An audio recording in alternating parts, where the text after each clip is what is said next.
Sound fucking good, guys. Man, if you guys are still caught up in your house, I don't get it. Like, okay, maybe at first when the coronavirus came out, maybe like the initial hype scared you, like, because you didn't really know what was going on.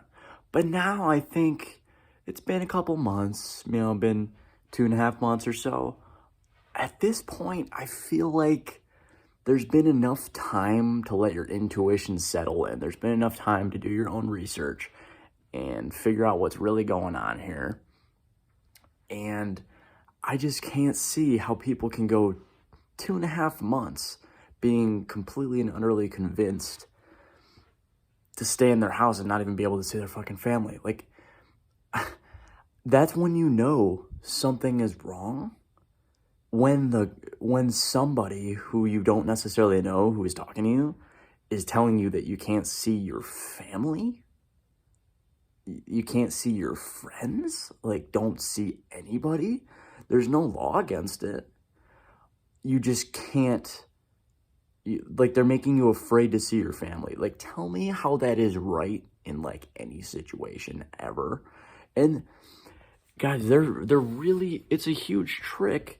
Because what they do is they make you feel like you're doing something good and that you want to do it. Like that's how they trick you into staying in your house, is that they tell you, oh, we're saving lives. So basically what they're telling you, they're implying that, hey, if you go out of your house, if you travel, if you hang out with people, if you're around people, you are killing people, because if you're staying home, then you're saving lives, they tell you.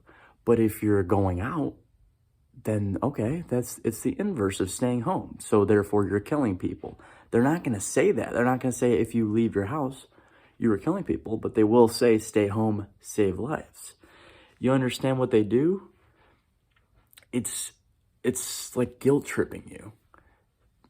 It's fucking guilt tripping you, and it's kind of fucking bullshit, man. It really is. Because honestly, if you just think about it logically, if it's just like a flu, and we know some of the statistics, we know that old people and people with pre-existing health conditions are basically the only people that die from it. So knowing that, how is it possible that so many people are still afraid to see their family and friends when you're like 20 years old and healthy? Tell me how that makes any sort of sense at all, like logically or intuitively. Like usually these types of things only make sense logically but not intuitively, which is mostly what this is. But in what I just described, it doesn't make sense logically or intuitively. Because if you just know that you're healthy, why would you be afraid of a flu? And I can answer that question for you. The reason you're afraid is because of all the information that they give you, all the fear tactics and mental manipulation that they're putting you through without you even realizing it. And I don't know all of the specific tactics because I avoid it like the plague, funnily enough. But what I do see is when I was just traveling last week, that there are plenty of billboards that say, stay home, limit travel, save lives. And not just billboards on highways and things like that. There's also many restaurants everywhere. Every business is like, stay home, stay home. Guys, they can't just like tell you what to do like that. How are you about to just get your freedoms taken away, like not even by force?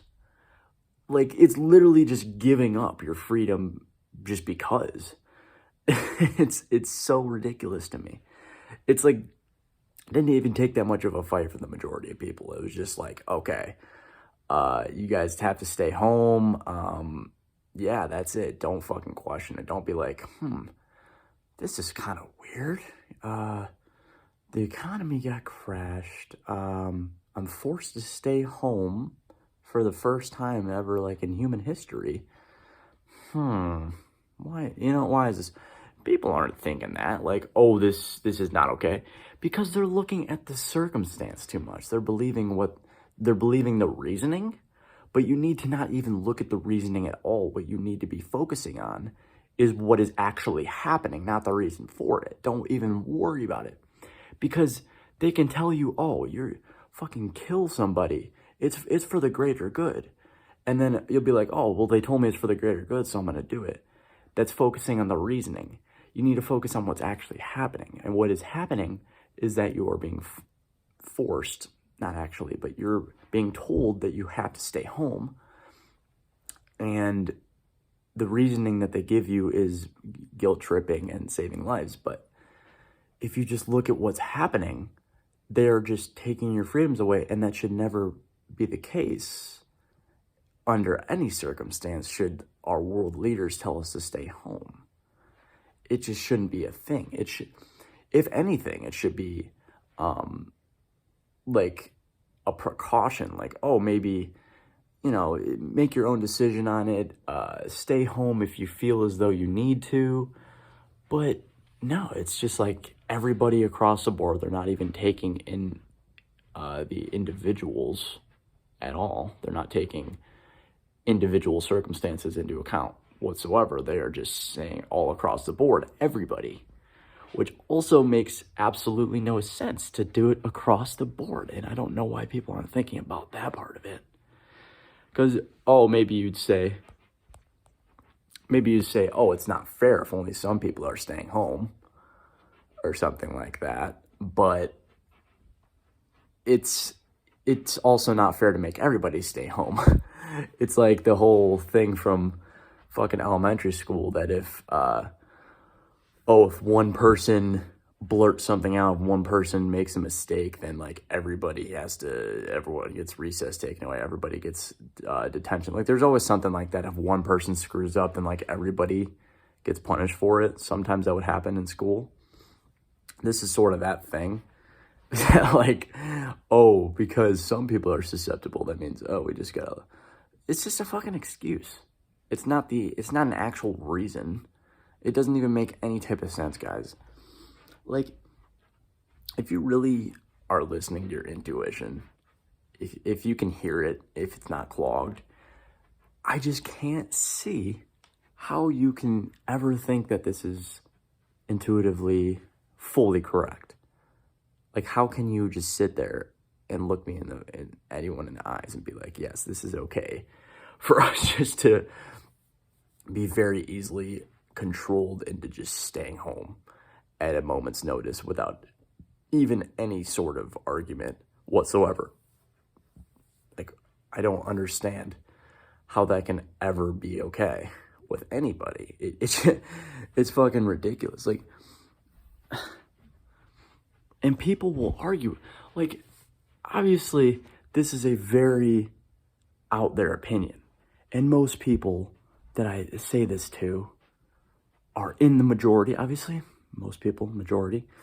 So when I tell these things to people, they get very triggered by it. And it's like, why are you getting triggered by something that I am trying to help you with? Because the point I am trying to bring across is that I think it's better to have your own freedom and to not let an outside force take it away from you without even any sort of legal issues, just telling you to stay home and take your freedoms away without any sort of questioning or argument. But when you tell people this, they get mad at you. It's like, so you're getting mad that you're getting mad about becoming free? You're getting mad about the fact that you should be free? Why? How does that even anger somebody?